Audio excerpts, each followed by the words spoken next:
Easy peasy. All right, streaming. We got about another 2 minutes before we start, so give some people some time to jump in if they actually want to jump in. I'm going to multitask in building and I'm going to do the... But I have a discussion. I don't know if I can do that or not. Well, if you're anything like me, you're going to be too quiet. No, I'll try my best. I'll just stop. I concentrate. I'm like, I'll look down the lines of the ships and I'll be like, 10 minutes later, oh yeah, I was supposed to say something here. Hey, it's far more difficult than what people think. You know, to commentate and do something. I recorded an hour-long build,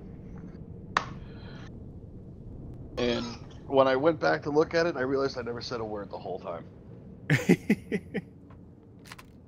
Like, crap, so that's when I put music to it and I actually did my first time lapse. I noticed that when I was doing the Prey videos that while I was commentating and playing, I'm like, I couldn't remember what I needed to do next in the game, so I'm like,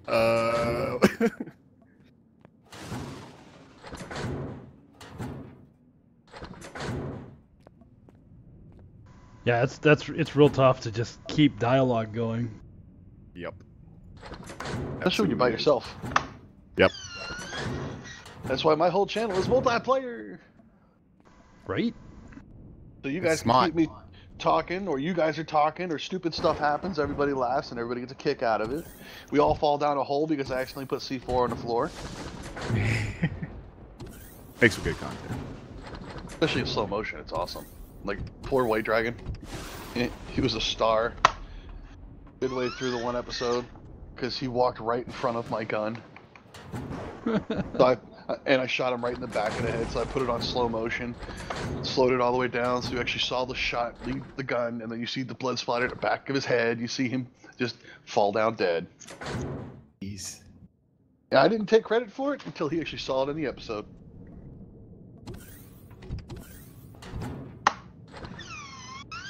And now he actually calls out every time he goes to a door. So you're saying he's a slow learner? So the next episode, I had Jericho, Disturbed, I believe, Spenge, and Dreamweaver, and I think that was just the 4 of them. No, there's 5. I can't remember who the last person was now. But we were in the same exact hallway, same exact POI, and we were retaking over another one of the same kind. But we were in the same hallway at the same door. So here's White Dragon at the door. He calls out, moving in. He moves in. I back up. I place C4 at their feet. All 4 of them die. They didn't even know it. That seems to be your signature. Put C4 on everything. No, it's Jericho that C4s everything. I only did it those 2 times just because it was funny. User joined your channel. Hey, hello everyone. Hey, hello. The devil. Oh. Hey, how's it going? You were speaking about me.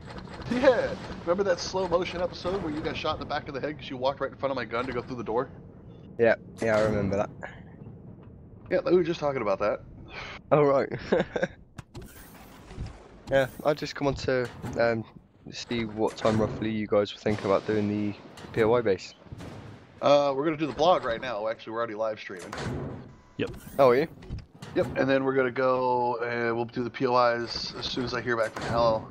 But for the Hal's House of Pandemonium one. But the rest of the POIs we can do afterwards this afternoon. So probably 1:30, 2 o'clock. My time. So add 6 hours to 1, so or 5 hours, so 6 your time. What? You mean? 5 o'clock there now, right? Yeah. Well, so, 1 minute past. We've been exact, but yeah, we'll say 5 o'clock. So about between 6:30 and 7. Okay. All right, I'm gonna hit the opener then. All right, I'm gonna switch us up into the blog now.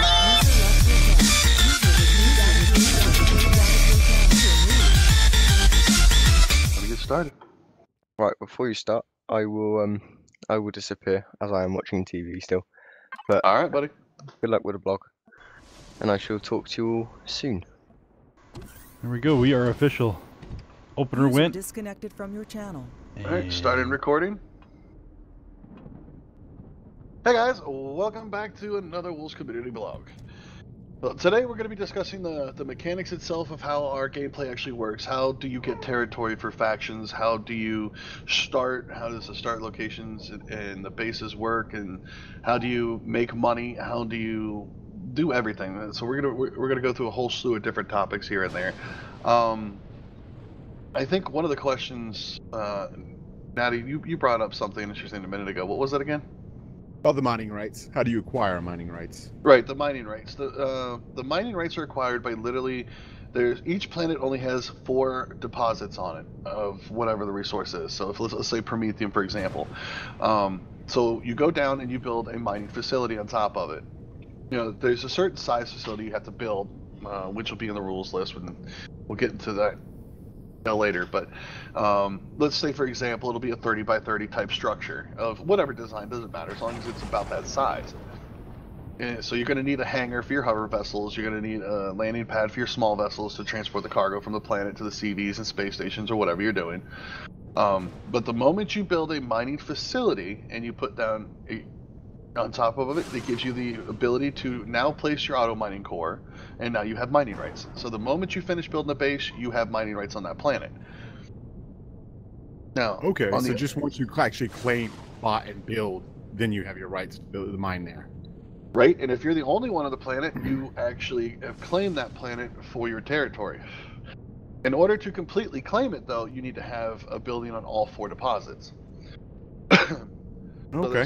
There's it's like playing a real-time strategy game at that point. You have to own all 4, hold all 4 points in order to claim the area for yourself, and then you win the scenario, whatever.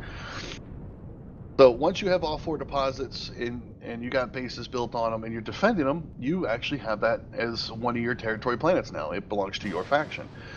Now, when I say faction, I mean the whole faction, not just your sub-faction inside your factions. Because like the freelancers can have 10 different factions inside the freelancer origin, but any of those factions can build a mining facility and start mining and give the rights to the entire faction to be able to go and mine on those planets. Now, with the deposits, how it works is you have to put the mining auto miners on them. That's where you get your auto processing from. Now, the asteroids that fall on the planet, those you want to go out in your hover vessel, and those are the ones you're going to mine by hand or with your hover vessel. So that's what you're going to go daily mine if you're mining. Now, if you only have 1 mining facility on the planet, for instance, so you got your mining rights, you're mining the planet, and then another faction is on the other side of the planet, they build one, you come across each other, you're going to fight over it now. Because you want to keep those mining rights to yourself. There is no alliances between origin factions.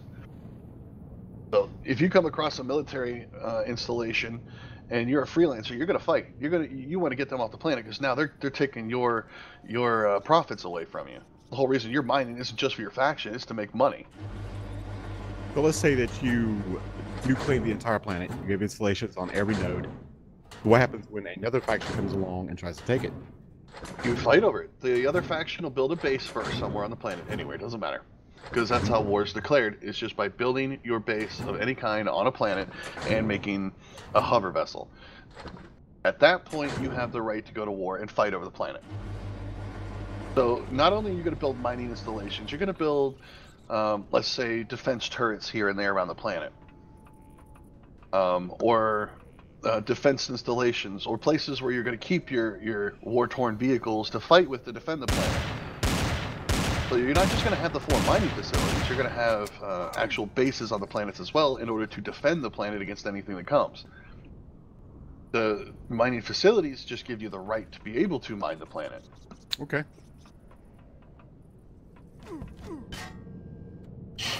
Well, that sounds like a lot of work. Yeah. Well, how we start back at the beginning, just for the new player coming on, because I haven't played with your servers before. I guess watching the other blogs, we're looking at starting ruins, starting in ruined ships, and those we specified per faction, correct, on the homeworlds? Right. The way it works is when you spawn in, you're going to spawn in around a POI that's designed as a wreckage, which later on you guys can convert into the starter area of your planet. So, for instance, you're going to take it, you're not going to dismantle it completely. All you're going to do is turn it into part of your city, or your main base city, or anything, your welcome center, whatever you want to call it. So you're going to flatten that spot out right there. It's no longer going to have walls and stuff like that. It's going to be an open room that new members that are coming and joining your origin, your faction, when they spawn in as a new player, that's where they're going to show up. So their starting goods and stuff are going to be there in those containers and everything else like that. They're going to grab their stuff and they're going to go. The starting locations are all the same for that faction, in the same place. Same place from that point on. The way it works is when you have a starting POI on a planet is everyone starts at the same one once the first one spawned in. And it's not changeable, believe me, I've tried. And like we discussed yesterday, don't go instantly in and start breaking it down.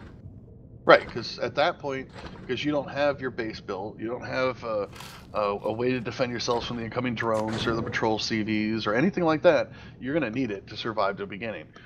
And later on, as you build up around it, then you can tear it down and make it where it's just like a little, we'll call it a gazebo or a welcome center, if you will, if you want to build it that way.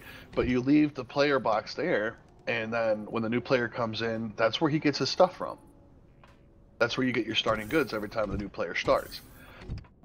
So I tried yesterday to spawn on the freelancer planet. They have made this building to a faction, so I don't can get to my stuff or through the door.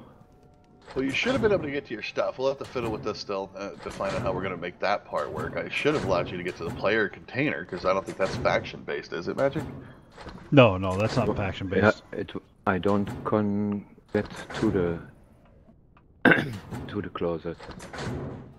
Could you not get to it, or you could not open it? I don't can open it. Huh. Yeah, we're going to have to look into that one then. But the way that we've got it set up to work, which apparently, if that's the case, it's not working, is there won't be any doors or anything on the starter building, or that you guys remodel or repurpose. So that way people that aren't in your specific faction can come and go as they please. But they should still be able to access the container. When you have weapons on the roof or in the room, they shoot you. Yeah. Okay, that's a good question. When you choose your faction at the beginning of the game, when you get into the game, are you automatically in that faction, or does someone have to bring you in? You're automatically in the origin faction, but you're Okay. not in any specific faction. You can even make your own faction at that point. But each faction, each origin start has a different guideline or rule that you have to follow, in essence of, like the military police, there's no sub-factions, they're all one faction. Mercenaries, they're all one faction. The rest of them, the lawless, which are pirates, the space nomads, which are like the space gypsies, and the freelancers can have as many factions as they want. So you can have 10 different corporations fighting over the same thing, but still working together for their own homeworld aspect or something like that.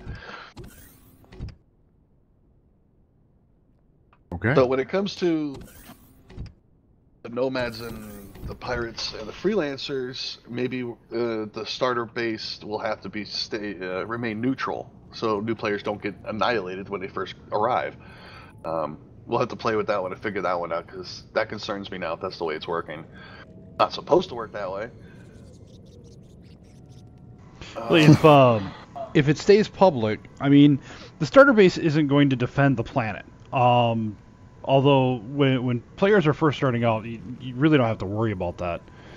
So it staying public shouldn't matter too much, since all origins, when you're starting out, there shouldn't be factions anyways, unless it's the base origin faction. Right.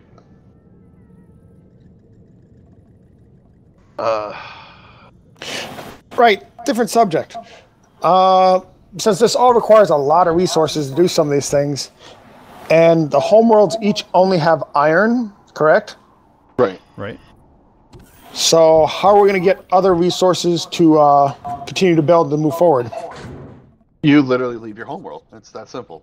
If you're talking about being able to get off your homeworld to those worlds, The way we're setting it up is all you got to do in the beginning if you want to get your starter CV is go to the moon and teleport to the shipyard. Once there, you get a piece of junk starter CV, which is enough to be able to go from system to system without a problem. It's small, it has nothing in it, it has only 4 cargo containers, it's enough to survive. Maybe a trip at a time, I should say. So you're going to be taking your CV and you'll go and you start mining. Otherwise, you're going to go to the asteroid fields in the center, which anyone can mine those at any time, but they only respawn every 7 days. Or I should say they only regenerate every 7 days. So anyone that gets there first each week, whenever they respawn, will be able to get to those resources first. Or you start building a base of any kind on a mining node on the planets and claim it for yourself and start mining. But you can also build your own CVs on your homeworlds just by taking over POIs and getting resources from the golems and everything else around there. The homeworlds aren't completely barren of all resources. There's the little rocks around the planet, you can mine those and get a little bit of resources here and there and build your own small stuff until you're ready to build those mining facilities and actually do real hardcore mining. Right. All planets have mineable rocks on them, so it's not the end of the world. It's not going to be so difficult that you can't do it. It's just going to be more time consuming doing it that way than it is actually becoming a mining mongrel, a monopoly miner, or whatever you want to call it, and then you'll be set for life kind of thing. But you also got to remember the other factions want the same thing. So if your prices are too high, and by the way it's selling or the way it's working, then they're going to just come and fight you for the rights on the planet. And gold is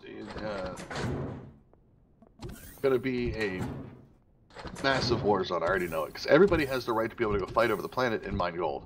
It belongs to no one. Nothing in the map playfield belongs to anyone. So anyone can at any time change the balance of power when it comes to who holds what resources, just by literally going there, mining, and kicking the other faction off.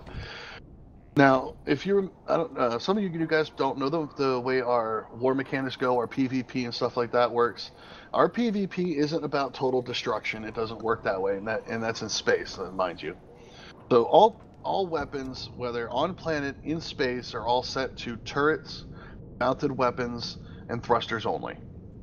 So the battles actually last longer. They're a lot more fun. And, you know, before you fall out of the sky in a CV, you're going to have your guns and your thrusters shot out, and then you'll fall out of the sky. Your cores are not targeted by any vessels anywhere. It's actually against the rule to have any weapon targeting cores. So the battles last quite a bit of time, because the whole point of space battles is to be able to get what loot you can off their ships or space stations or whatever it is. So you're going to disable it, and then you're going to board it with troops, and you're going to take it over. Now, when it comes to the planet wars, it's about total destruction. It really is. But you can't just take out a core or have your turrets automatically aiming at them. So when you're going with your hover vessel to take out the defenses, so you can actually move your troops in to actually take over the base or dismantle it, whatever you want to do, it doesn't matter at that point. But the way it works, after you disable the defenses, you move in, you take out any players that are left, you destroy the spawn, you take out the core, and you claim it as your own. That's how it works. Now, you win, and you know you've won in the territories your faction when you remove all of the other side's bases. Otherwise, either taken them over, destroyed them, and they left the planet. If they don't have any spawns left on the planet, they're not going to be there. Now, it doesn't mean they can't come back and start another war with you and start all over again. Go on forever. Okay, next question on that line, though, is because I'm a bloody noob and I'm going to die a lot.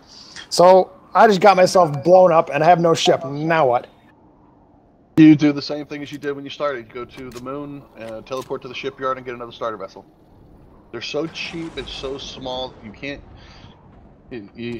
just take 10 of them and remake it. Once it's gone, it's gone. I guarantee you the first time you get hit by another ship with artillery, it's not even worth trying to salvage anymore. So it's not a complete loss. So basically, the objective you want to do when you first start is make sure you get a base going on your homeworld. Because you want a place to store whatever money you've made, whatever resources you have. You don't want to be flying around the galaxy and anything in your ship that you don't want to lose. Now, on the other hand, on the other side of that, is homeworlds can be invaded too. No one can claim your homeworld, but they can absolutely raid your homeworld. So just like any other planet, they come down, they start building a base, they can go to war on your homeworld. So it's not set so it's the most secure, nobody can touch your stuff, it's never gonna happen. It can. So you want to build an installation big enough on your homeworld to fight off any invaders that could show up one day. And no, nobody's going to be able to do that from the beginning because everyone's in these cheap-ass starter vessels that I have inspected myself to make sure they are one-hit wonder dead bugs. You want to upgrade as quickly as possible. Now, the way you upgrade, and we've set up a progression system when it comes to the shipyard as well. So you've got these little tiny pieces of junk that these guys have been working on in the community, and they've actually turned out pretty cool. They're not pieces of junk. For being pieces of junk, they're pretty cool little ships. But start off in that one, and you want to go and start making a little bit of profit so you can buy one of the better ships that'll be sitting at the shipyard too. Like the ones in the showcases. Those aren't free. You actually have to buy those. So at this point, you're in this piece of junk that you can't even build yourself because you're not leveled up high enough anyways. So you're going to go and get yourself some money and buy a better ship that you can't even build because you don't have the levels to have it teched out that way. And then you could be more secure in yourself flying around because you're in something that's built better, more armored, and just all out more prettier. It has more weapons too. And that's when the grinding on your end will start to build the ships that you guys want for yourselves. If that makes a bit more sense. It does. Well, that kind of dovetails on the next question I had about money. Two ways. One, how do you make it, and two, how do you store it? Because I was reading some of the older rules. You said something about no ATM. Right. The reason why there's no ATMs is because if everybody keeps all the money in the ATMs, there's none flying around the server. There's no reason for any pirate to raid you. There's no reason for a gypsy to go rogue and become a pirate for the time that he decides to rob you. What's the point in the PvP if there's no spoils of war? So the way the economy works is, one, the gold. You mine the gold, you make your own money, you make your own profit, or you mine other stuff that the people with the gold have to buy it from you. So you have your credits, you have your gold, and the way it works is you can use the ATMs to convert the gold to credits if you want to use credits rather than gold as your counting system. But you want to build some type of bank in your own homeworld or a vault of some kind to hide and store, keep your money secure for yourself and your faction. Now, it doesn't mean you only hit the one place. You can have 10 different places you're storing everything. You can hide them on the planets that you guys are controlling in the universe. You can hide them on space stations that you design in the asteroid fields. It doesn't matter. All you want to do is keep it as secure as possible. And you know, the one thing is we have no offline rating anyway, so if nobody's on, nobody's stealing your stuff, so it doesn't matter. And one thing that we will be adding too is coin changers. So you'll be able to take the credit cards, and change them in for gold coins or gold bars. Although honestly, gold bars, because of course you can store more and they're worth more. Right. So when you go and raid Fort Knox on the military police's planet, you know you're going to get rich. It's an incentive to actually go and wage war. You'll be hunted, but you'll be rich. Exactly. So when you go in and trading, let's say you have a trade deal, and I'm gonna use this as an example because it can happen. Let's say a pirate's trading has a trade deal going on with a freelancer. So they're meeting up in a location they agreed upon. So the freelancer has the resources, the pirate have the gold this time. So they get there and they decide they're going to trade. Now let's say all of a sudden one of the space nomads caught wind of this trade deal that's going on. They can come over, dismantle your guys' ship in battle, and steal not only the gold, but the resources that were being traded as well. So if that's if they're lucky enough, you know. If you're smart enough, you're not flying around in a piece of junk that's going to be taken out in one shot, and you're not going to be there without protection, for one. You're going to want to be there and have some type of protection, whether it be a fighter squadron flying around protecting you while you make the trade deal or something like that. But Okay, let's so say- you're not using the actual in-game trading system at all. It's all physical. Go find somebody and make a trade with them. Right, but you can use the in-game trading system because we're basing all prices on what the traders are selling in that sector. You So that can way al- there's no conflicts about what the prices are.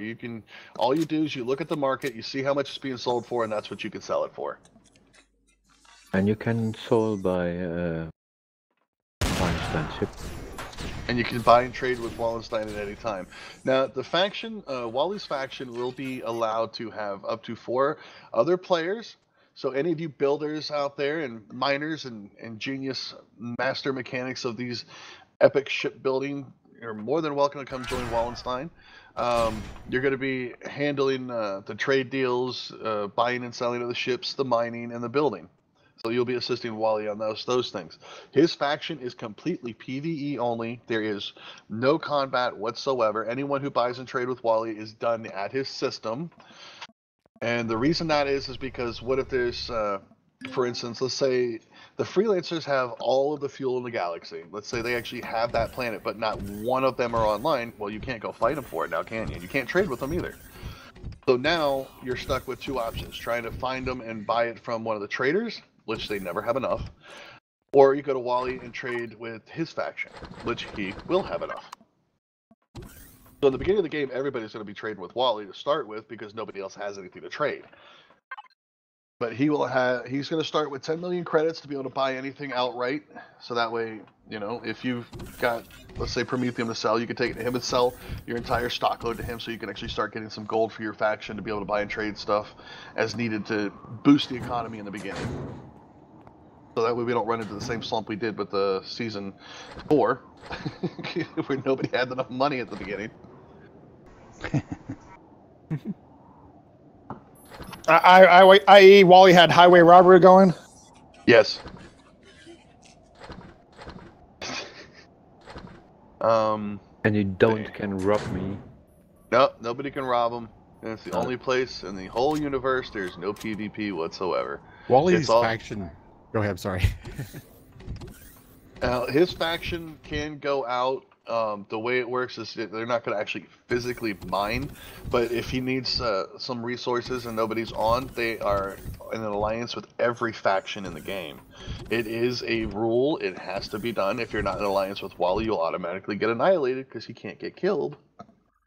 So make sure your faction's in an alliance with him. They're guys, if he has 2 guys going out and mining the asteroids on planets, they're absolutely allowed to do so because they need the resources in order to keep selling you guys the resources, and also to keep building the ships that need to be built for anyone who's paying for them. Wally's faction needs a cool name like the Brokers or something. I think so too. The corporation. That leads to, that kind of leads to 2 separate questions I had. One was, you talk about offline protection and PvP rating. So basically, if I'm not online, my stuff's protected, or... All right, you got to remember that it's, I might be wrong on this one, but it should be playfield based. But if it's not, then correct me. But the offline protection, once you put it on, is only for 2 days, 48 hours. And it's specific to your faction, if I'm not mistaken. Base, yeah. So if you got 5 Somebody people in is your on. faction, and you're not online, but the other 4 are, the offline protection is not on. So if one of the players is, okay, let's say you left your stuff sitting in space and it's not your home world for one. Let's say it's just sitting in space over one of the planets that you guys are mining. And then, so the other 4 players are there mining the planet, and then all of a sudden that they're at war with another faction and they're fighting. Your ship, if you're, like I said, if you're stupid enough to leave it sitting there while you're offline, that's messed up. But it will be vulnerable to attack. It can be raided, just because it's on the play field. Now, the way you don't want to ever park your vehicle outside of your homeworld system if you're not going to be there. If you're working on a planet and mining, you want to keep your vessels safe and secure. So first of all, if you got a capital vessel and you're keeping it in orbit around a planet you're mining on, you're definitely going to want some type of installation to protect it as well. So you're going to want a space-based orbital station to protect your CV that you're leaving in orbit while you're down on the planet doing stuff. Or you want to take your CV, if it's the only one you've got, I would advise going back to your homeworld and logging off there. Because anything in the main play fields that's outside the homeworld is considered, what's the word I'm looking for? An active play field. So I'm not gonna. We used to have it set up so, you know, people would see a ship if it's not moving and nobody's on in the ship, and we would try to avoid it. There was too many ifs, ands, whats, questions, and this and that about it, and I'm not going through that again. If you're in the active play field outside of your homeworld and you're not online, and the offline protection is off, it's fair game. Because if you're offline and nobody in your faction's online, the blue shield will be on it, and it'll be there for 2 days. That's the time you have. If you know for a fact that you have other players that play off the same time as you and you're in their faction, I would advise just go back to your homeworld and leave your ship there, so that way it's going to be there when you come back. Okay, second question. This involves Wally. Basically, in order to buy something from Wally, we have to get a hold of him or one from his faction, correct? Right. Does Wally live online? Yes. Wally, you have no life. That's the other reason. His life is Imperion. What are you talking about? That's the other reason why we're expanding this faction too, because he's going to need help if we're going to go this route. Normally, it's just we leave it to him. When he's on, he does his thing. When he's off, you don't bother him because he's not there. You know. But if we want to be able to keep this thing going the way we want it to, he's going to need help. So that's why we're going to allow 4 other people to join this faction, where before no one was allowed to join this faction, because it's not a player-based faction. It's just literally, he just builds and provides a service kind of thing. But if we want to run this thing 24/7, we're going to need other people at different time zones to be able to fulfill that role when he's not there and help him when he is. Yeah. Will work. And I will be specifically choosing who is allowed and who's not allowed through Wally's recommendations. No one can just join Wally. Our server is not based around the PvE aspect of Wally's World only. There isn't even a planet there for people to build bases or anything like that. So that's not what it's all about. It's not going to work that way. Wally does... anyone who joins Wally's faction is going to be there to build capital vessels, small vessels, and just build. But the main goal and objective is to provide a service for trade and buying and selling of ships and everything else for the actual play fields. Now, it doesn't mean that they can't participate, but they would have to leave Wally's faction to do so, and then they can go back to it later. It doesn't matter. We don't behold anyone specifically to their faction. Let's say you join up and you're a pirate for the first week, and then you realize, this just isn't my play style. You would rather go with Space Nomads, which is a harder play style, and that's more your play style, then you're absolutely more than welcome to do so. The one thing that we're big on is game balance and having fun and enjoying what we're doing. So that's why we have different factions that do different types of play styles. So that way you can find your niche, the one that you enjoy, and you'll actually still be able to play and have fun doing it. Cool. All right, this one's slightly off our subject, but back to blueprints. All right, there's no blueprints on the server, and I understand for balance reasons, but I do a lot of my builds in creative mode because it's easy to troubleshoot issues instead of trying to figure out survival. But once I say I've got a blueprint I like, I can then send it to Wally and have him inspect it, and then I can buy it from him instead? Right. So you'd still, the only difference is you're paying for it instead of mining for it. So you still have access to blueprints, but you have to go through the shipyard to get it. So it's like you're going to the dealership and you order this specialty vehicle, and then you paid for it and you got it. So it would be the same price as if you had done it in the game anyways. So there's no difference. And you don't have to wait for the spawn-in timer in the factory either. Does Wally accept the resources? He only accepts gold as trade. He sells to you, or he pay physical cash in game for everything. Hence the reason why everybody's going to want the gold planet, or at least a right to mine on it. So they're going to fight over it. And it's just the coinage. It's not the actual raw, like the ingots or anything like that. No, you can use the ingots. You can use, I you would- can use both. Ingots or coins. I would advise using the ingots because one, excuse me, you can have a stack of 999 ingots, which is worth more than a stack of 999 coins. Gotcha. Okay. And plus, it feels so much better when you raid a ship and you find a whole cargo container full of ingots. You feel like you just raided Fort Knox. Yeah, it's booty. Fair enough. So pretty much credits aren't really used much for anything then. If you're going to use credits to buy stuff from the traders, that's when you would convert it into credits. And like Magic said, we're going to find a way we're going to set it up for converting your credits to the gold. If you got like credits from a POI and whatnot, you'll be able to transfer the credits with one of us admins, I think, and make it back into gold. So that way you can go back to trading in bulk instead of having to carry 10,000 freaking containers of credit cards. We can actually set it up as a trader where you can use currency in the game to buy other currency. Given that they're, like you can take 1 credit and buy, I think, what? No. Shoot, how would that work? It would be 50,000 credits would buy 5 gold coins. Yeah. And then 5 gold coins, and I think it's 1 gold ingot, if I'm not mistaken. Yeah, Yeah, you should be able to set that up with the traders, shouldn't you? Yeah, that's what he's talking about. Is we'll make a specific type of trader, and we'll put them on the trade stations or add them to the playfield somewhere where you could go and actually convert your gold. Now, if we do something like that, we might actually add it to our own setup instead of trying to add it to one of the POIs that are already built, like the trade station, and mess with those files. We'll probably design our own.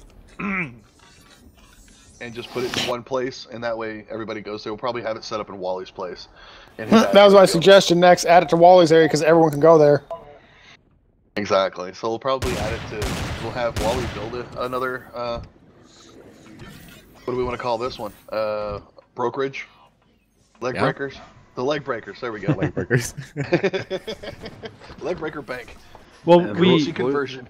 we do eventually want customized POIs everywhere. Like, actually do away with the stock POIs and have our own POIs, and that includes the trade stations. Like, I mean, it wouldn't be too much to take just it wouldn't be like a huge facility like I'm in now on game with a whole trading system or trade station, but I mean, it could be just a dome that has your basic stuff. Yes, I do urge everyone in our community to start making their own POIs for us to use. Bigger, better mazes are great for when it comes to the POI assaults, because these little tiny ones we come in and we're done with are annoying. We need more challenge. So yes, put it to the test, do what you can, and send it to us. We'll add it to the playfields, just like we did Hal's House of Pandemonium, which we'll be having fun with as soon as he can get some time to live stream it. We'll get together and take that thing on, which would be awesome. But yeah, start designing POIs of your own design, and let's get those in here and replace these easy things. Cool. Looking down my list of questions I have for you. Resource meteors. You're talking about on the Jupiter Titan planets. You got the nodes, but you're gonna have meteors raining down. How often will those gonna rain down? The mineable ones? Yes, the mineable ones. Every planet has mineable asteroids that'll be falling. Because remember, you can't mine the deposits on any planet. In order to have rights, you have to be able to have them there. Those are just your markers to let you know, okay, I have my mining facility, I can actually mine the planet now. So every planet has asteroids that'll be falling with the resources of that planet. So the ones you mine by hand on every planet isn't the deposits in the ground, it's the asteroids that fall to the ground. The auto but miners how is what's often gonna mine the deposits constantly. Okay, so there should planet-wise, there's no shortage of being able to mine resources. The only time there's a shortage is the asteroids in space. Once you mine that asteroid out, let's say you mine out a magnesium asteroid, that one will not come back for 7 days.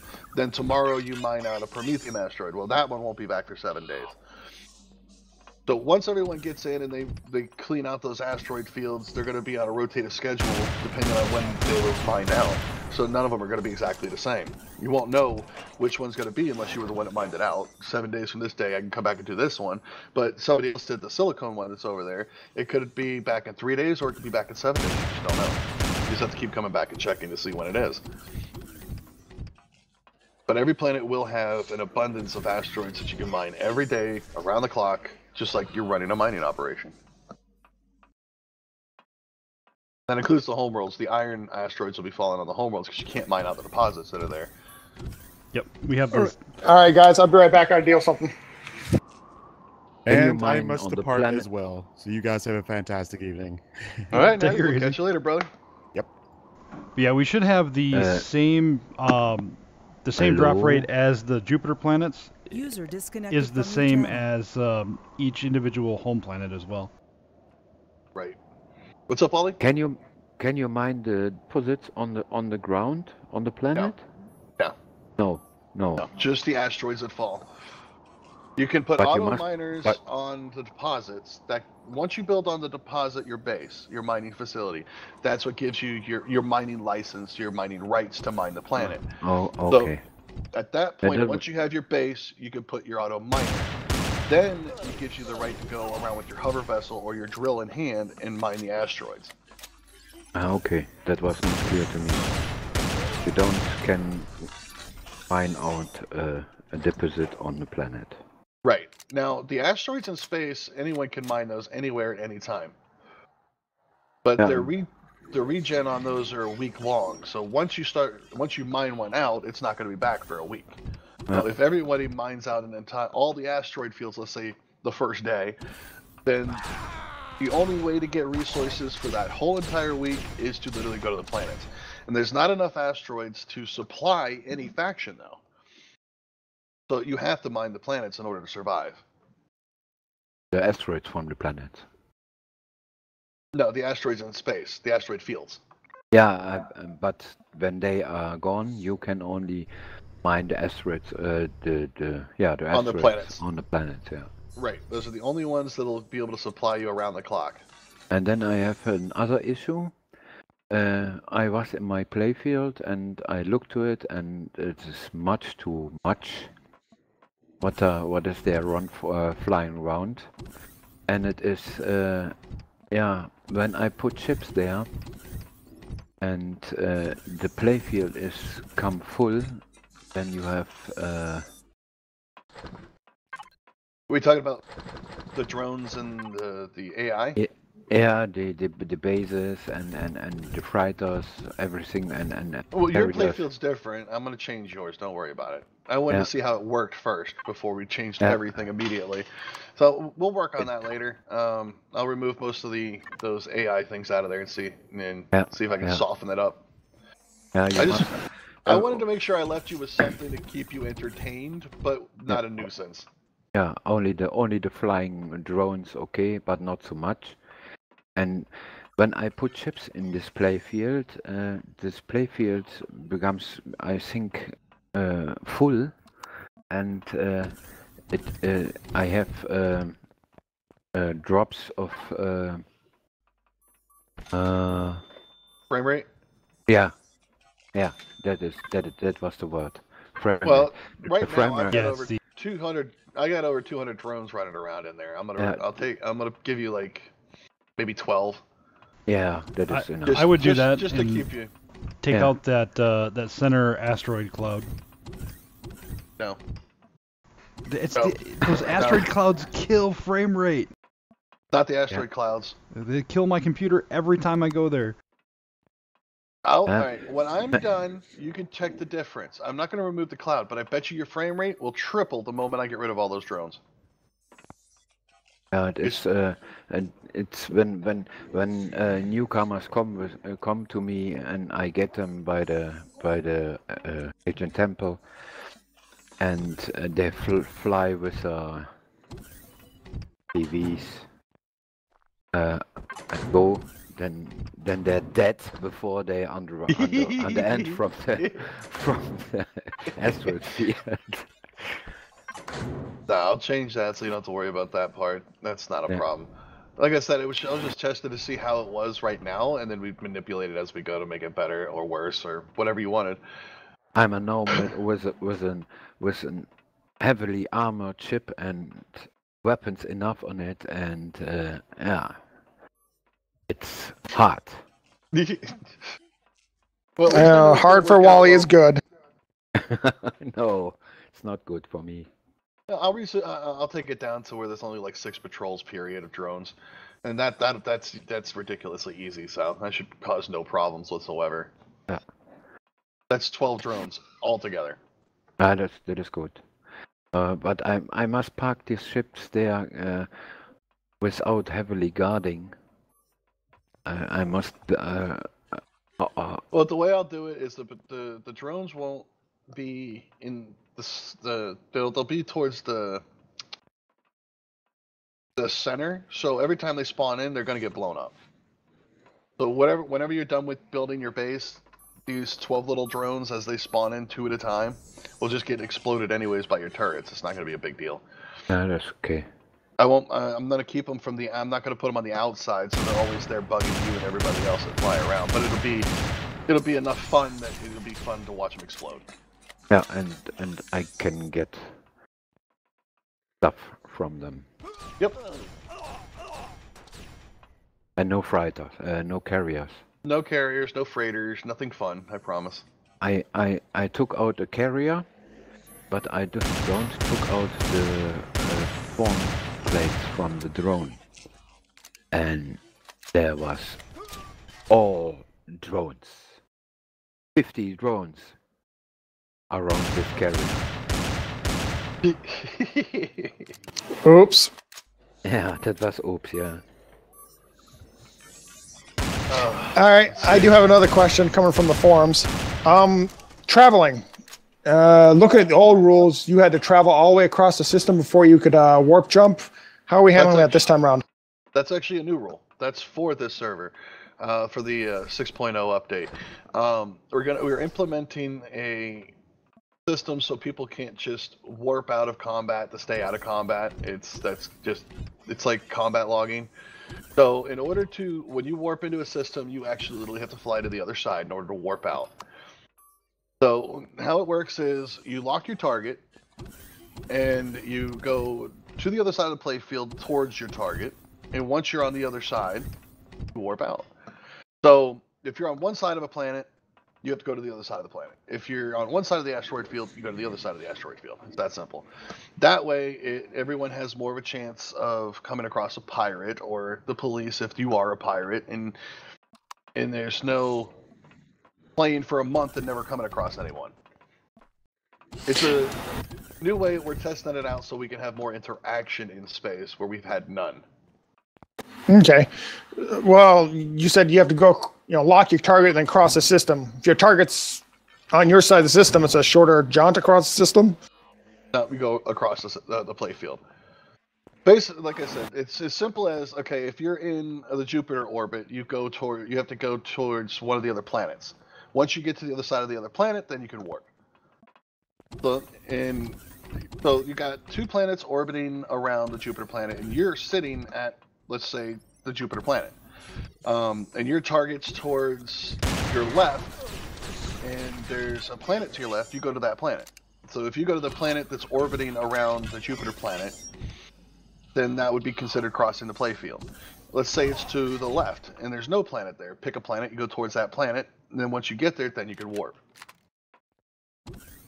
Okay, vaguely kind of understand what you're saying. You want to think about easier to figure when you're in game looking at it, you'll understand. Maybe devs are listening. Maybe implement a gravity well around the center of the playfield so they can't jump inside the center. So you have to go to the edges before you jump. Yeah, that would work, except for when you warp into it, you're on the edge already, so you could just turn around and warp anyways. If anybody remembers, Well, that would kind of make sense if you're just traveling through. Like if I got to go up to this system, and it's a mid system between 3 jumps. Well, here's the reason we're doing it. We used to transport gold, and we're still going to be transporting gold around the playfield. Now, if you want a chance to be able to get that gold from us, you'll never get that chance if all we do is warp out straight to our homeworld. So the pirates have no chance of ever catching us with our pants down. Ever. Period. They never did. So now... I feel so sorry for Spange. It was kind of boring. So now that we have to go across the playfield before we're allowed to warp, he can actually sit in ambush if he actually goes to the right side of the playfield and catch us before we can warp. Now there's actually a threat to the military police while we're transporting gold.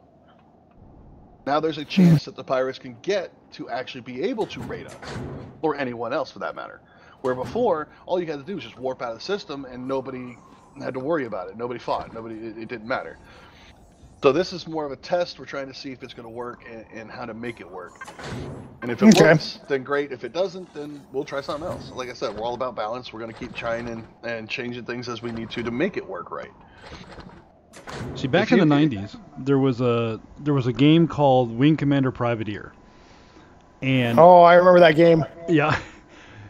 In the Wing Commander universe, there was actual jump nodes. You had to be in this huge blue sphere in order to warp to the next sector. And if Empyreon had incorporated something like that, that would be perfect. Exactly. I mean, that's what we're trying to do without the mechanics being there for us to do it. So we're going on the honor system in one aspect, because you have to trust the people are going to follow the rules on that aspect to do it. Because you got to have a chance of being caught in order for there to be any thrill in the game. Otherwise, it's just mine, go home, no worries, who cares? You're bored. You even in single player games, if you're playing your game and you don't have a challenge, why bother? I mean, there are games that I've played that are like that. I couldn't play them because I got bored after the first 10 minutes of playing it, because I had no challenge. I had no threat. I had nothing to worry about. So we're trying to make sure we have that threat. We have to make sure we're well defended, we're protected, and get where we need to get in order to make it home. Fair enough. All right, last question. This one's a technical question. You made the Jupiter planets by doubling the size of the playfield inside the YAML file. Yes. Yep. Okay, you just doubled it, or did you play around with the sizes a bit? Well, Just doubled. We tried 3 times the size, and it crashed because you couldn't warp into the sector without warping directly into the planet. So we had a... Well, you could warp in, you couldn't teleport in. Well, yeah. I tested the warp in. You can still warp in, but as an admin, if you teleported to it, you were already in the playfield, and it would crash. Okay, so changing the size inside the YAML file for the planet also changed the size of the planet on the space field, correct? Correct. Yes. Because there's an actual size and then playfield size, and we just doubled them both. Okay, so you found both settings and changed it. Yep. Right. And then we made them living hells. Increased gravity, like a bigger planet would be. Increased rocks flying down from the sky, because there would be. Gases everywhere. Lava vents everywhere. Nightmares everywhere. Hellish temperatures during the daytime. Freezing temperatures during the nighttime. It's going to be amazing. Wind speeds beyond hurricane strength. Your mother didn't hold you enough as a child, did she? No. No hesitation there. None. Now, on a side note, no, my mother was great. She's the best mother I could have ever hoped for. So, no, she was the best. But it doesn't mean I'm not going to say she didn't hold me enough as a child. I'll admit it. I had to say something. So basically, when you double the size, though. He hates us. He hates us. That I'd believe. Mapping though, when you change the size of the planet on the playfield itself, You said earlier you have some issues with the map, or has that been sorted out? Oh, we took care of it. It's all fine. There's no mapping issues. There's nothing like that you got to worry about anymore. There's no map tears or anything. It's all fine. Me and Magic have a bad habit of when it says do not touch, we play with it, we finagle with it, we make it work one way or another, just because we can.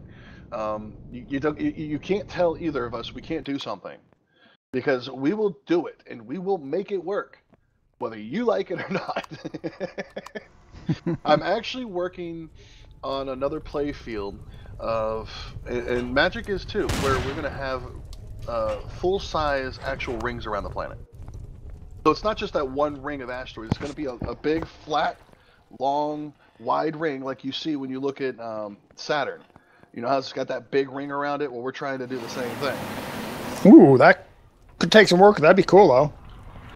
Magic has found the size one that we need to be able to adjust it. So we're going to be playing with that, trying to get that in. We're also trying to make it so we can make them tilt and other stuff like that. So be ready for new stuff to be coming on and new planets coming in with the weird asteroid field rings and new things to look at. One thing I'm trying to do myself is, if you look at the asteroid fields now that I design, and it looks like an exploded planet. It looks like a planet broke up and broke apart. I'm manipulating it so I can add an actual planet in the middle and still have that large ring asteroid around the outside and then this debris around the inside. So it actually looks like it's a world falling apart. That could be interesting to see. I'd look forward to seeing that. And I'm hoping if I can get it working and me and Magic can get the rings working and we can make it work, that we'll have these done and actually make the homeworlds look like that. And make them more unique than just a planet and a moon, because I can't stand that. Right. I do want to change the moons up. I can't stand just the regular plain old moon anymore. It's driving me nuts. I'm gonna be trying to see if I can actually put an asteroid field ring around moons. So, have you ever seen those stupid cartoons when we were younger, where the planets had two rings around it, but they were like an X? Yeah. That's what I want to do to the moons. It shouldn't be too bad. You have to find a way to shrink the ring, though, to make it fit.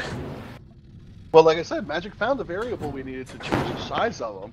Now I just gotta see if I can get them to add it to the play field of the moon. I have never tried it before, but that's one of the things. And what I'm talking about right now, me and Magic only just started talking about it yesterday, the day before. So these are all the things we're going to try and get done before this weekend. We got less than a week to be finished here. We want to get playing. I have yet to have any time myself to actually play on our server whatsoever. So I'm really hoping that we can get this all done before this Saturday coming. We can release it this weekend and actually start playing for real. And start Season 5 finally. I think I'll find a tier for you somewhere, maybe. User joined your channel. You'll still be on longer before I will. Last question. Has anyone played with the terrain generator at all? The terrain editor? I messed with it a little bit, but I haven't made anything I can incorporate. Is it easy to use, hard to use, understand? Like I said, for me, I've been too busy. I haven't even messed with it. Because, one, I've never used it before, and we're too busy manipulating our own planets our own way. So for me, I couldn't even tell you. I couldn't even fathom a guess. I was going to play with it afterwards. It's fairly straightforward. It's not unlike anything I've messed with before. I mean, it's just basic noise generation and elevation. I mean, it's interesting. It's definitely a nice addition. I need to mess with it a little bit more. Yeah, I was trying to dig through the forums. I didn't see a lot of people playing with it much, or putting much into their comments about it.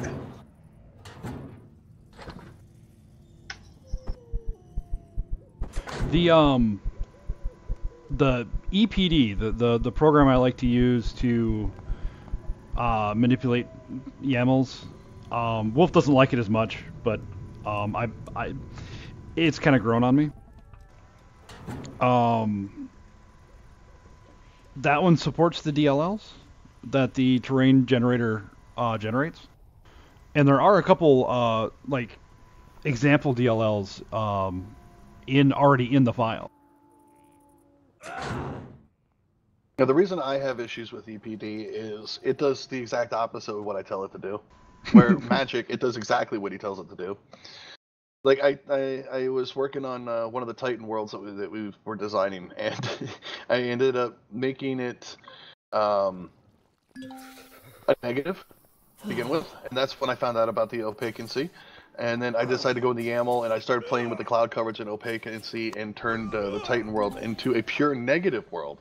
So when you went into the playfield, it was literally just, at night, all black with streaks of these purples and blues and greens. And then during the daytime, it was all white with little black stripes of blues and greens and stuff like that. It was pretty cool. You couldn't see anything, but it really made for an awesome image. And I just wouldn't touch it after that. Yeah, there are still some bugs with the EPD. Now, the guy that designed the EPD, he actually works on it. It seems like he works on it 24/7. He's always sending out updates and different tweaks to it. When I first used it, it took all the decimal points out, and that's where if you guys watched, was it season 4, season 5, where all the planets had just unbelievable amounts of rocks and trees, and it was because it took the values that I inputted, and it took out all the decimal points. Dino So Graveyard. instead of 1.000, it was just 1,000. Right. Dino Graveyard. Whoops. Yeah, that was a hellish day. It almost reminded me back in the day when I was working on ARC, and I gave everybody a holiday of Poop Day. They all logged in, and the poop setting was so high that there were miniguns shooting poop out their butts and dying because they couldn't move because they were under a pile of their own poop. It was awesome. Everybody thought the game was broken and everything for a whole 3 hours. I didn't say a word. I just turned up the settings, updated the server, turned it back on. Everybody logged in and died. I mean, Draco even got some screenshots of it. He's running as fast as he can to get away from his own poop, and there's just this massive trail of poop behind him just piling up bigger and bigger, and then it finally just buried him and he died. That's kind of funny. See, I'm not an abusive admin, but if there's an interesting thing like that I find that I can manipulate, there will be some time that you'll log in and find out there's something wrong, but it won't affect your game. But you'll just be pooping all day and dying repeatedly for like 3 hours. Just be like, Wolf, why am I dying in piles of my own excrement? Again. It was April Fool's. I could not resist that one that day. It was just like, I have to do it. I just have to bury everyone in their own machine gun poop. So they literally, all you could hear is them pooping repeatedly over and over again, and I was just laughing so hard. Oh, it was great. That was a great day. Now, if I could find something like that in Empyrean, I would have done that in April too. This is disgusting. You seem surprised, Wallenstein. Yeah. You know what? I bet you there's a toilet interval. I can make it flush repeatedly, so all you hear is a toilet flushing for an hour. Maybe I'll do that.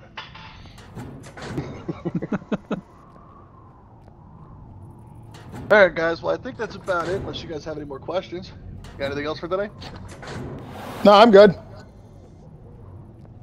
Got anything on your mind, Magic? No, I think we pretty much covered everything.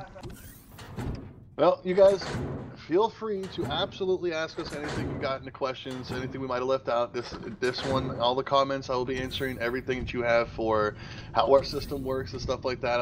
For the next couple of hours, I'll sit there and make sure I get to all of the questions you have if we missed any during the actual discussion of how things work, how we do stuff, and things like that.